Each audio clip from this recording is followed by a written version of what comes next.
Vamos começar falando sobre maternidade. Ana, Diana e Érica são mães aqui, então conta um pouquinho como é que foi, a transição, né, de ser mãe, de não ser mãe, a passar a ser mãe no mercado, como que foi essa transição profissional? Eu acho que eu posso falar que eu fui mãe numa época muito diferente da de hoje em dia, né. Na época que não tinha home office. Aquela época que não tinha laptop, não tinha home office, seu filho ficava doente, você não podia não ir ao escritório, né, você tinha que, ou caçar alguém para te ajudar, porque a criança doente não podia ir para a creche, ou pedir a mãe para vir para sua casa, se você tinha uma babá, esperar a babá chegar para poder você sair para trabalhar, porque a criança não foi para a escola, então assim, foi bastante desafiador. Eu fiz uma escolha na minha carreira que foi ser mãe mais jovem, né, eu casei com 24, casei super cedo e tive a minha primeira filha com 27, então eu ainda era uma analista, acho que pleno ou sênior, não me lembro, faz bastante tempo, né, faz 21 anos que a minha mais velha vai fazer agora. Então eu estava muito no início de carreira, então, eu acho que eu atrasei um pouco o meu desenvolvimento, né, mas foi bom, porque eu tive uma com 27, uma com 33, depois acabou. E não foi fácil, obviamente, mas hoje elas estão aí e eu ainda estou aí também bem jovem para o mercado, né. E para você, Érica? E eu acho que eu posso dizer que eu sou uma mãe híbrida. A Joana tem 7 anos, a gente ainda está numa fase de adaptação, porque ela começou a fase de testes e provas agora, então eu tô ainda me adaptando como profissional e como mãe. Eh, Ainda assim acho que é desafiador, porque ainda que a gente possa ficar em casa, vir para o trabalho, adaptar toda a rotina para conseguir dar conta de tudo é desafiador também. Bom, eu saí daqui direto para maternidade, né, porque eu já trabalhava no IRB quando a Helena nasceu. Eu Uhum. literalmente saí, levantei da minha mesa: "Gente, tô indo pra maternidade, beijo, tchau", fui. Foi exatamente isso que aconteceu. E eu me vi muito na Ana Paula, porque eu não tinha apoio, né, era creche, ou era trazer ela para cá. Eu tinha travesseiro aqui, eu tinha, cobertor. Helena cansou de dormir embaixo da minha mesa, e embaixo da mesa de várias pessoas, né, então era gostoso, porque era uma situação diferente e que outras mães faziam a mesma coisa na época, mas, era difícil também, né, a gente queria poder dar um pouquinho de conforto, queria poder dar atenção, e você não tinha essa situação de home office que a gente tem com mais facilidade hoje, Eu né. fui uma filha que foi assim, né, minha mãe sempre, trabalhava muito e estudava, então eu ia para a escola, eu ia para o trabalho da minha mãe com ela, às vezes, quando precisava.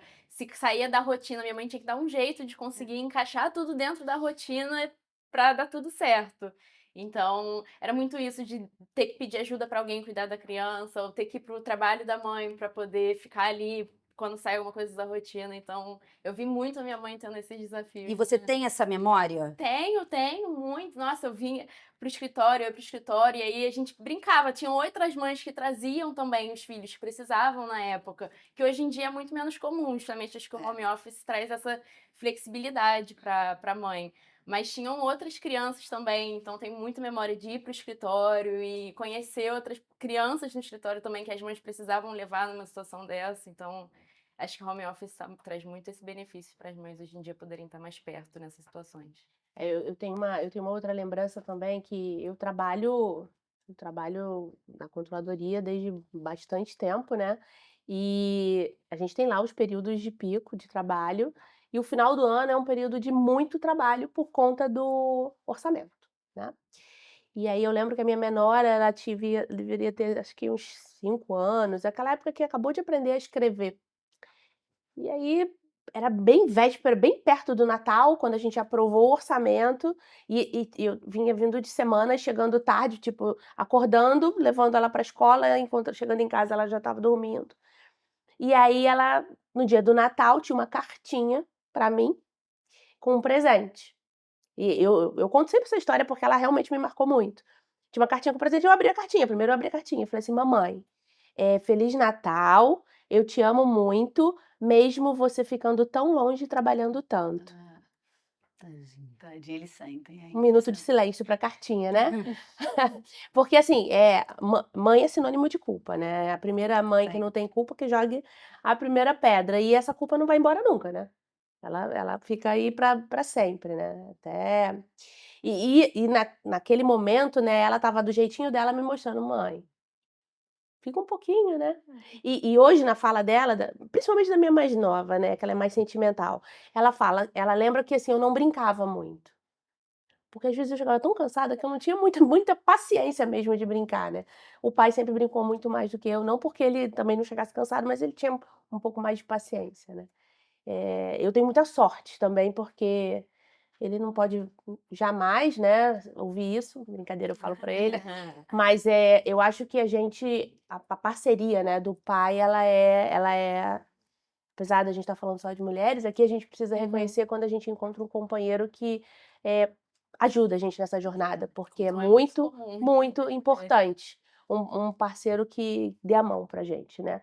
Porque a gente às vezes quer botar a capa de Mulher Maravilha, mas não dá não, é cansativo, né? Eu já Não, tenho o nome da Mulher Maravilha, né? É verdade. Então já ajuda. Não, Não, além do parceiro, a rede de apoio também é super importante. Eu tenho uma rede de apoio muito grande. Tenho minha mãe que ajuda, minha sogra, meu sogro. Então, assim, a gente tem ali uma estrutura para buscar a Joana, para estar com ela ali, para se fazer presente. Então, essa rede de apoio também, para quem pode, ainda mais você que foi para São Paulo, eu sei que é difícil, mas é fundamental, ajuda muito, principalmente para a gente que trabalha um pouco distante né, que trabalha um pouco distante de onde mora. Eu conto assim 100% com o meu marido, ele é incrível, me ajuda muito. E uma história que, lembrando, Ana Paula falando, eu me lembrei de uma história. A Eliana hoje está com 15, né? Mas os 10 anos era uma coisa muito marcante para ela. Vou fazer 10 anos, eu vou completar 2 mãos, vai ser muito legal, que não sei o quê. E no ano que ela fez 10 anos, no dia que ela fez 10 anos, eu estava viajando pelo IRB, para fora do Brasil. E isso acabou com ela, porque eu soube 3 semanas antes, e eu falei assim, filha, a mamãe vai precisar viajar. Ah, tá bom, mamãe, você compra um presente para mim? Compro. Falei assim, mas no dia do seu aniversário eu vou estar viajando. Cara, aquilo dali, os 10 anos que era o sonho da vida dela, é como se tivesse ruído. É impressionante. Eu lembro disso até hoje. A gente estava comendo pizza e ela, não quero mais comer. Então, assim, marca, eu não abri mão de viajar, eu tive muito apoio do meu marido em relação a isso, para segurar essa onda dos padrinhos, da minha mãe, dos meus sogros, mas eu sei, até hoje, ela fala disso, que eu não estava no dia do aniversário dos 10 anos dela. Assim, não é que seja uma mágoa, mas marcou, marca. Marca a gente e marca eles, né? Não, e é uma culpa que a gente carrega também para poder equilibrar o profissional e a maternidade. E falando sobre equilibrar, como que vocês fazem para equilibrar todos esses pratos, né? De ser mãe, de ser profissional aqui, De ser mulher. de ser mulher, ter essa Terapia, né? personalidade. Terapia, bastante. Não, assim, aí falando um pouco de mim, né? Eu até os 44 anos, 43, eu era sedentária. Eu não fazia nenhum tipo de esporte. Eu sempre dizia que não tinha tempo. Mas tempo a gente acha, né? Eu não tinha tempo. E aí eu fiquei doente, né? Eu cheguei num peso bem, bem grande. Eu fiquei doente. E aí o médico falou: olha, minha querida, se você quer ver sua filha se formar na faculdade, sua filha casar, ter netos, você precisa mudar seu estilo de vida.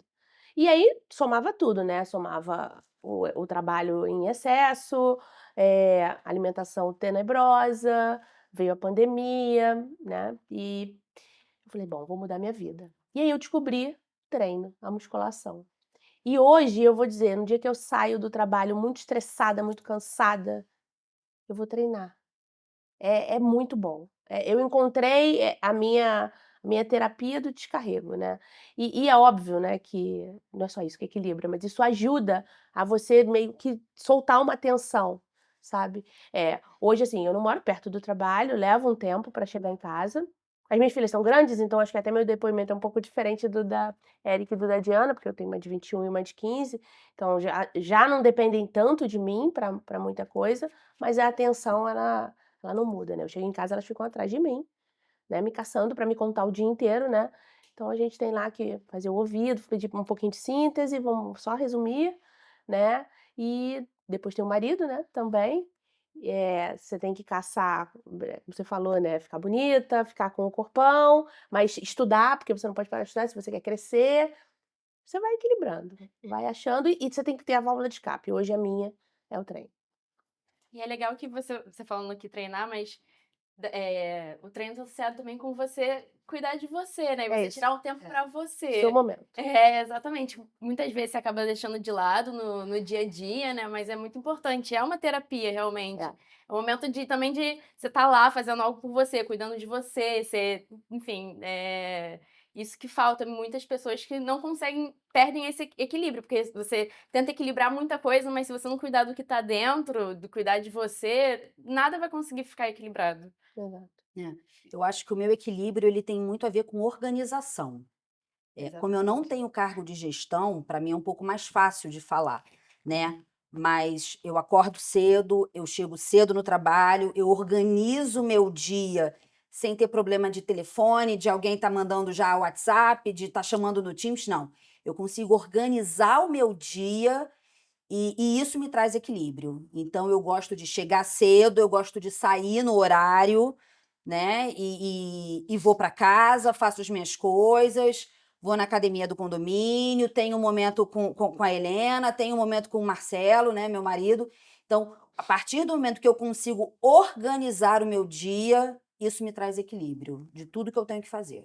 Eu também preciso de organização e rotina. Se eu tento malhar de manhã, então eu acordo muito cedo para conseguir fazer, né, atividade física. Se eu não fizer de manhã, eu não consigo mais fazer, porque o horário que eu saio daqui, eu volto para casa e eu dou atenção para Joana, seja fazendo dever de casa, seja colocando para dormir, porque às vezes ela ainda demanda para dormir. Então, ainda não consigo fazer nada à noite pós trabalho. E ainda tem o dia que eu busco ela na escola. Então, assim, que também é um desafio conseguir sair daqui num horário, chegar no horário que ela sai certinho. Então, a última vez que eu fui tentar buscá-la, eu saí daqui um pouquinho mais tarde, 10 minutos depois do horário, ela estava sozinha na escola, esperando. E ela ficou arrasada, triste, assim. Aí ela, mamãe, você me deixou aqui sozinha, não sei o quê. E aí a gente carrega a culpa. E aí, na semana seguinte, a escola me ligou. Érica, a Joana tá com dor de garganta. Eu falei, dor de garganta? Ela já tinha colocado na cabeça dela que era o dia que eu saía do trabalho para buscar e que eu ia chegar tarde. Então eu saí daqui um pouco mais cedo e aí por conta do trânsito eu cheguei na hora da saída, mas pelo menos eu não cheguei depois. Então assim, eu preciso ter todo o meu horário certinho. Se tiver que fazer uma viagem, já ter ali a rotina, quem vai buscar, quem vai fazer o dever, quem vai levar para a ginástica dela também. Enfim, para conseguir ali equilibrar todos os pratinhos. O que eu acho engraçado é que às vezes não é só você ir buscar, é ela querer que os amigos vejam você buscando, Sim. entendeu? Então, assim, você pode ter chegado 1 minuto atrasada, mas se não tinha ninguém para ver que a mãe da Joana foi buscar ela, isso já marca, já deixa a tristeza imperando ali no cenário, né? Porque eles gostam disso, eles gostam de mostrar, olha, minha mãe, é a minha mãe, ela veio. Tem uma mãe, olha, Eu ela tenho veio. uma mãe, eu não sou filha de Eu chocadeira, tenho eu uma mãe, tenho. isso é impressionante, né? Porque Impressionante. esse do Tem uma Mãe, quando ela faz as atividades dela, de manhã, por exemplo, eu não consigo participar. E eu nunca tô presente, né? Geralmente é minha mãe que vai. E aí minha mãe também dá um estímulo pro esporte, então é ótimo. A companhia da avó materna que estimula. Mas assim, teve um dia que eu tive que falar pro professor, oi, eu sou a mãe da Joana, eu nunca tô aqui porque eu tô no trabalho, mas eu existo. É impressionante. Porque, né, você tem que ali mostrar a sua presença porque você não participa. É muito difícil. Muito difícil. Essa questão da organização, como eu falei, né, até os 43, 44 eu era sedentária, porque eu sempre dizia que eu não tinha tempo. Eu não tenho tempo para fazer. Até que eu precisei incluir na minha rotina, né. E aí morando na Barra, né, eu tenho que cronometrar as minhas coisas, né, então É. não tem jeito. E a minha organização eu também tenho uma hora para sair daqui, óbvio que nem sempre dá, às vezes as coisas pegam, eu não consigo sair, mas a maior parte do tempo dá, porque eu também me organizo, tenho meu time que me ajuda demais, né, a gente trabalha muito bem orquestrado. Eu saio daqui, meu marido me busca e eu troco de roupa no carro, para poder chegar na academia na hora que eu preciso chegar. foi o jeito que eu busquei de também não ficar tanto tempo fora de casa. Porque se eu perco a aula das 8, eu tenho a aula das 9h30. Mas aí, se eu fizer a aula das 9h30, eu só vou chegar 10h30 em casa. Aí, muito provavelmente, eu não vou ver a menor mais acordada porque ela dorme cedo. Então, eu tive também que me organizar para ter aquela 1 hora, 2 horas de encontro com elas em casa, né. Então, mesmo elas grandes, a gente vai equilibrando os pratinhos, né, para conseguir. E para falar de assuntos difíceis com os seus filhos, como que vocês lidam? Por exemplo, a Diana, ela teve que se mudar do Rio para São Paulo, como que foi dar essa grande notícia para Helena? Olha, eu já tinha, na minha cabeça, eu já tinha definido que eu gostaria de ir, né? Quando o Irbi me fez o convite, vamos para São Paulo, na mesma hora, internamente eu pensei, já tô lá. Eu gosto da cidade, sempre gostei. Mas eu falei assim, eu não posso decidir sozinha, né? Eu tenho uma família, eu tenho um marido, eu tenho uma filha, eu tenho um cachorro, né? Porque o meu cachorro ainda era vivo. Então, vamos ver. Cheguei em casa, conversei primeiro com ele. Ele falou assim, topo, vambora. Quando? Amanhã? Tamo lá. Me deu, assim, um apoio incondicional. Falar para ela foi muito difícil, né? Mas a todo instante, e a gente faz isso até hoje, é mostrar o quanto estar em São Paulo vai fazer bem para o futuro profissional dela. O que ela quiser fazer da vida, ela vai ter mais opção em São Paulo. Eu amo o Rio de Janeiro, é a minha cidade, nasci aqui, tijucana de coração, mas a gente precisa falar a verdade. Dinheiro tá lá, entendeu? As oportunidades estão lá. E eu falo muito isso para ela, assim, filha, daqui a alguns anos, os seus amigos daqui vão estar desejando ir para lá e você já estará lá, né? Ela entendeu, foi sem trauma. É claro, ela sente muita falta do Rio, dos amigos do Rio, da família. Lá em casa, lá em São Paulo, só estamos nós 3, né? Mas eu prezo muito pela sinceridade. Não adianta falar, a gente vai, mas ano que vem a gente volta. Não, a gente não vai voltar. Pelo menos, né, seguindo o roteiro de Deus, a gente não vai voltar. Nossa vida agora é aqui. Aqui, no caso, é lá, que a gente a nossa vida agora é São Paulo, né? Então, eu acho que a partir do momento que você joga limpo, principalmente na idade em que ela está, você vai sair ganhando sempre, por mais difícil que seja, mas você vai sair ganhando. Eu tenho uma história também de mudança de estado. Em 2019, eu recebi uma proposta, trabalhava aqui no Rio, em outra empresa, e recebi uma proposta para ir para Brasília. Nessa época, a minha mais velha tinha 15, a minha mais nova tinha 10. Meu marido também, na hora, topou. Eu fui primeiro. Um pouquinho diferente da Diana, obviamente, eu contei, né, mas a gente não colocou ali, a opção. Opção. Não rolou opção, a gente precisava ir, né. Mas a minha filha mais velha, no primeiro momento, amor, vamos, e a mais nova nem tanto, mas vamos, não tinha muito jeito, né. Eu acho que eu lido muito com os assuntos difíceis sem rodeios. Eu sou assim na minha vida pessoal e na minha vida profissional. Acho que a gente precisa, a gente não vai conseguir contornar. Você arruma um jeito com ternura, mas fala. Direto ao ponto. Direto ao ponto e logo, né. Então, fomos para Brasília, só que 2019, final de 2019, todo mundo lembra o que aconteceu no início de 2020, né. Estourou a pandemia, a gente ficou em Brasília isolado, sem ninguém, né, por 7 meses, que foi o tempo que durou para a gente conseguir sair de lá e vir para o Rio visitar a nossa família. Foi um período complexo também, né, até a nossa volta. Eu voltei. Eu também dizia que não ia voltar, mas aí o Irby apareceu na minha vida e eu voltei, né, voltei para o Rio, né. E a volta também foi a mesma coisa, sem muito rodeio, vamos voltar, né. E é assim que eu lido com esses assuntos em casa, direto ao ponto. E tem que ser assim, tem que ser com honestidade, principalmente, o que você falou, né, porque momentos difíceis e que coisas vão acontecer na nossa vida que a gente não quer, isso vai acontecer sempre, entendeu? Até na vida adulta, Claro. principalmente, né, então, quando você é criança isso não vai ser diferente, mas quando isso é passado com honestidade, com clareza e, assim, até direto ao ponto, né, sendo sincero com a criança, isso marca muito no futuro e como você vai lidar com os seus problemas para toda frente. Porque se você fala para ela, ah, não, daqui a pouco, ano que vem a gente volta, alguma coisa assim, e com o tempo ela perceber que isso não era verdade, você marcar muito mais ela num jeito negativo, Quebra a entendeu? confiança. Né? Quebra a confiança. Até para outros assuntos também. Não, né? principalmente. Então, esse relacionamento mãe-filha, ele tem que ter o ponto de interseção de ser amiga, para saber conversar determinadas coisas, mas também você ser mãe e filha, né? Então, foi o que eu falei, o jogar limpo, todo mundo sai ganhando. E não é só naquele assunto específico, não, é em tudo. Ela vai ganhando confiança para poder se abrir, para quando arranjar um namorado poder conversar, para poder se sentir à vontade de tirar uma dúvida. Já passei né? dessa fase. Não, e A Paula até- já passou dessa Já. fase. E eu venci. Eu fui a primeira a saber. Né?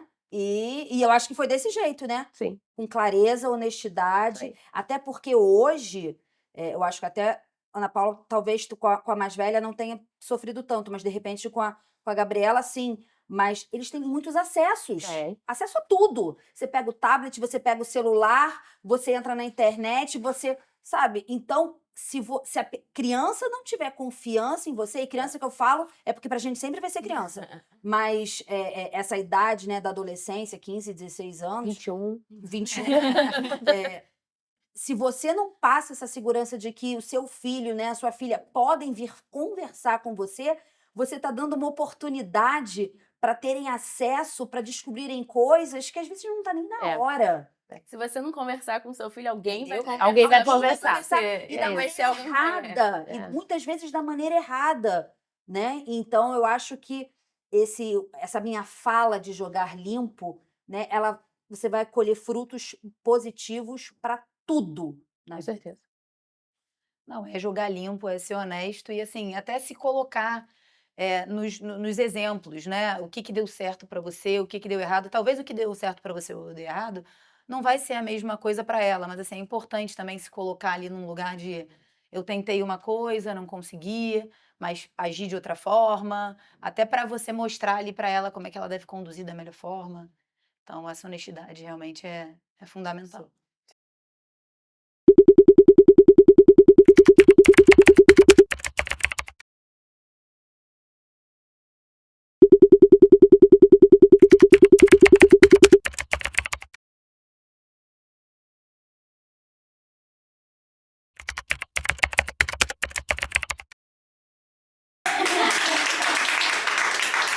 Acabou?